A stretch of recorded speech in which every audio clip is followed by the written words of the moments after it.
வணக்கம். தாய் டிவியின் பிரதான செய்திகளுடன் இணைந்திருக்கும் நான் ரோஷானி மனோரஞ்சன். முதலில் தலைப்புச் செய்திகள்.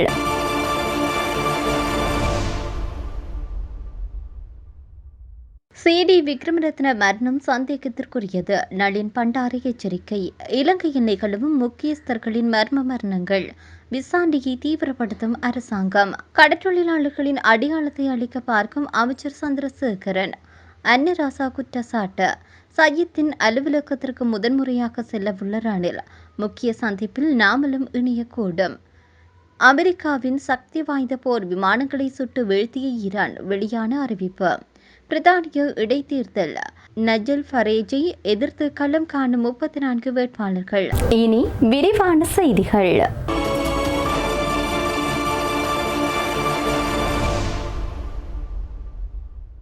உயிர்த்த ஞாயிறு தாக்குதல் தொடர்பில் முக்கிய தகவல்களை வெளிப்படுத்திய முன்னாள் காவல்துறை மா அதிபர் சி.டி. விக்ரமரத்னவின் மரணம் குறித்து பாரிய சந்தேகம் எழுந்திருப்பதாக ஐக்கிய மக்கள் சக்தியின் நாடாளுமன்ற உறுப்பினரான நளின் பண்டார தெரிவித்தார்.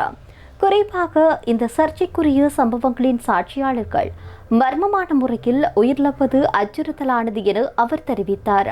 கொரோனாக்களில் சனிக்கிழமை இடம்பெற்ற ஊடகவியலாளர் சந்திப்பின் போது இந்த விடயத்தை அவர் தெரிவித்தார். மேலும் அவர் தெரிவித்ததாவது: குறித்த விடயம் தொடர்பில் மேலும் அவர் குறிப்பிடும் போது, இலங்கை வரலாற்றில் முதன்முறையாக சேவையில் இருந்த போலீஸ் மா அதிபர் ஒருவர் தற்கொலை செய்து கொண்டமை இதுவே முதன்முறையாகும்.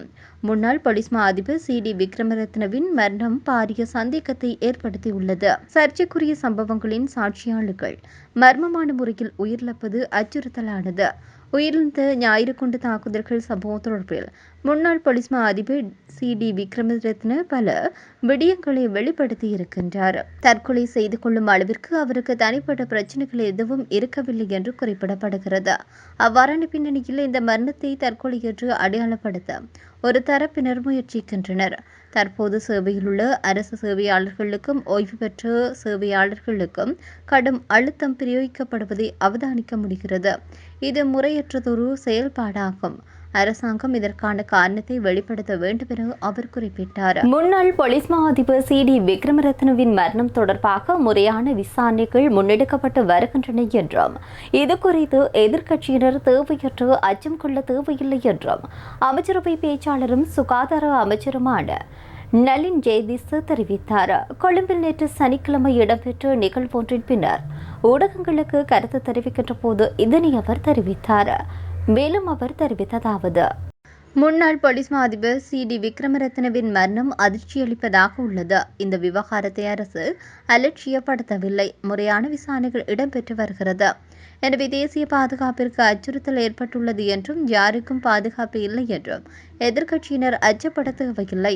இந்த சம்பவத்தை அரசியலாக்குவது முறையற்றது. சர்ச்சைக்குரிய சம்பவங்கள் மற்றும் படுகொலைகள் தொடர்பான விசாரணைகள் இடம்பெற்று வரும் நிலையில் சாட்சியாளர்கள் உயிரிழப்பது பாரிய சந்தேகத்தை ஏற்படுத்தியுள்ளது. ஊழல் மோசடிகளுடன் தொடர்புடைய சிலர் தற்போதைய தேசிய பாதுகாப்பு அச்சுறுத்தல் ஏற்பட்டுள்ளதாக கூறி ஊடக சந்திப்புகளை நடத்தி வருகின்றனர் என்று அவர் தெரிவித்தார். கடற்றொழில் அமைச்சர் சந்திரசேகரன் யாழ் மாவட்டத்தில் முறையற்ற சூழலுக்கு ஒவ்வாத கடல் அட்டை பண்ணைகளை பிரதேச செயலுக்கு அதிகாரிகளுடன் இணைந்து ஊக்குவித்து வருவதாகவும் கடற்றொழிலாளர்களின் அடையாளங்களை அளிக்க முற்படுவதாகவும் முன்னாள் கடற்றொழில் சமாசத்தினுடைய தலைவர் அன்னலிங்கம் அன்னராசா தெரிவித்தார். யாழில் உள்ள தனியார் விருந்தினர் விடுதியில் நேற்றைய தினம் சனிக்கிழமை வடக்கு கடற்றொழிலாளர்கள் எதிர்நோக்கும் பிரச்சினை தொடர்பில் தெற்கைச் சேர்ந்த மக்கள் போராட்ட முன்னணியுடன் இடம்பெற்ற கலந்துரையாடலின் பின் ஊடகங்களுக்கு கருத்து தெரிவிக்கின்ற போது அவர் இவ்வாறு தெரிவித்தார். மேலும் அவர் தெரிவிக்கையில், வடக்கு மாகாணத்திற்கு ஒவ்வாத சீன கடல் அட்டை பண்ணைகளை அமைச்சர் ராமலிங்கம் சந்திரசேகரன் ஊக்குவிப்பது எமது கடற்றொழில் மக்களை கருவறுக்கும் செயல்பாடாக பார்க்கின்றோம். இந்த செயல்பாட்டிற்கு பிரதேச செயலகங்களில் உள்ள உயர் அதிகாரிகளும் உடந்தையாக இருப்பது கவலையை உண்டு பண்ணுகிறது. ஒரு பிரதேசத்தின் அரச காணிகளுக்கு அந்த பிரதேசத்தின் உடைய பிரதேச செயலாளர் பொறுப்பாக இருக்கின்ற வேளையில் எமது கடலையும் அரச காணி போல் கையாள நினைக்கின்றார்கள். எமது கடல் எமக்கு சொந்தம். கடலை யாரும் பிரித்து கொடுக்க முடியாது. அவ்வாறாயின் கடலை பகிர்ந்து கொள்வதற்கான அதிகாரத்தை யாரிடம் பெற்றார்கள் என கேட்க விரும்புகின்றோம். ஒட்டுமொத்த கடற்றொழில் சமூகத்தின் பாரிய கடற்றொழிலை இல்லாமல் ஒழிப்பதற்கு அமைச்சர் தலைமையில் மீளவும் அட்டை பண்ணி ஆரம்பிக்கப்பட்டிருப்பது எமக்கு அதிர்ச்சியை ஏற்படுத்துவதோடு பல சந்தேகங்களையும் ஏற்படுத்துகிறது. ஏனெனில் ஆட்சி அதிகாரம் இல்லாத காலத்தில் கடல் அட்டை பண்ணைக்கு எதிராக எம்மோடு குரல் கொடுத்த தற்போதைய கடற்றொழில் அமைச்சர் சந்திரசேகரன் தற்போது அட்டை பண்ணைகளை வாரி வழங்க முற்படுவது ஏன்? கடற்றொழில் சமூகத்தின் மீது கட்டமைத்து விடப்பட்டிருக்கின்ற பல பிரச்சினைகள் தொடர்பில் நாம் தெற்கை சேர்ந்த மக்கள் போராட்ட முன்னணியுடன் கலந்துரையாடி அவர்களும் எமக்கான குரலை கொடுப்பதற்கு தயாராக இருக்கின்றார்கள். குறிப்பாக அரசாங்கத்தினால் கொண்டுவரப்படுகின்ற மீன்பிடி திருத்தச் சட்டம் முற்றாக நீக்கப்படுவதோடு இந்திய அளவை மடி கடற்றொழிலாளர்களின் அட்டகாசங்களுக்கு ராஜதந்திர ரீதியில் முற்றுப்புள்ளி வைக்க வேண்டும் என்றும் அவர் தெரிவித்தார். ஆகவே எமது கடற்றொழில் சமூகத்தின் வாழ்வாதாரத்தையும் அடையாளத்தையும் அளிப்பதற்கு கடற்றொழில் அமைச்சர் முனைவாராயின் அதற்கு எதிராக மக்களை திரட்டி போராடுவோம் என அவர் மேலும் தெரிவித்தார். நீதிபதிகளின் ஓய்வு பெறும் வயதை நீட்டிக்கும் அரசின் முயற்சி தொடர்பாக எதிர்க்கட்சிகளுடைய நிலைப்பாட்டை ஒருங்கிணைக்கும் நோக்கில் எதிர்க்கட்சித் தலைவர் சஜித் பிரேமதாச தலைமையில் நடைபெறவுள்ள கலந்துரையாடலில் முன்னாள் ஜனாதிபதியும் ஐக்கிய தேசிய கட்சியினுடைய தலைவருமான ரணில் விக்ரமசிங்கே பங்கேற்க உள்ளதாக தெரிவிக்கப்படுகிறது. குறித்த கலந்துரையாடல் எதிர்வரும் வியாழக்கிழமை கொழும்பு ஸ்ரீமத் மார்க்ஸ் பெர்னாண்டோ மாவட்டத்தில் அமைந்திருக்கக்கூடிய எதிர்க்கட்சித் தலைவர் அலுவலகத்தில் நடைபெற உள்ளது. இந்த கூட்டத்தில் நாமல் ராஜபக்சவும் பங்கேற்கலாம் என எதிர்பார்க்கப்படுகிறது.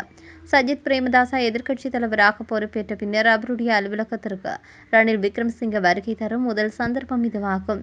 நீதிபதிகளின் ஓய்வு பெறும் வயதை அதிகரிக்கும் அரசின் முயற்சிக்கு எதிராக அனைத்து எதிர்க்கட்சிகளின் ஒருமித்த நிலைப்பாட்டை உருவாக்கும் வகையில் இந்த கூட்டத்தை நடத்துமாறு ஸ்ரீலங்கா பொதுஜன பெரமுனவின் தேசிய அமைப்பாளரும் நாடாளுமன்ற உறுப்பினருமான நாமல் ராஜபக்ஷ எதிர்க்கட்சித் தலைவர் சஜித் பிரேமதாசவிடம் கோரிக்கை விடுத்திருந்தார்.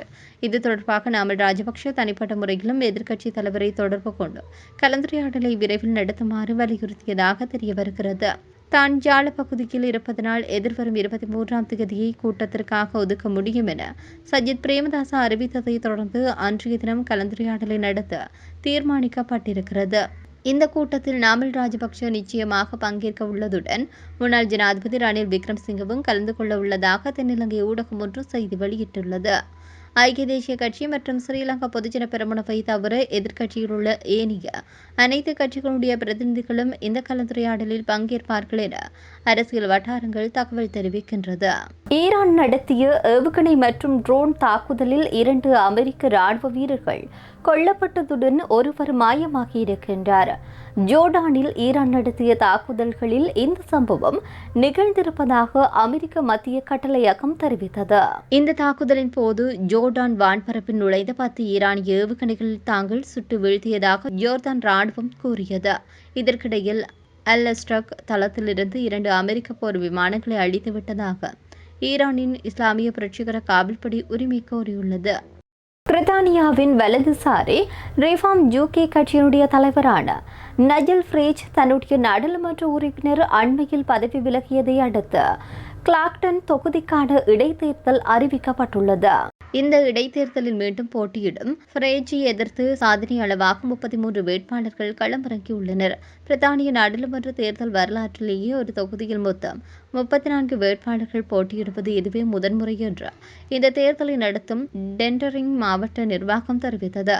நாடாளுமன்ற விதிமுறைகளின்படி தனக்கு கிடைத்த நிதி நன்கொடைகள் முறையாக அறிவிக்காதது தொடர்பான சர்ச்சைகளில் சிக்கியதை அடுத்து ஃபரேஜ் தன்னுடைய பதவி விலகினார்.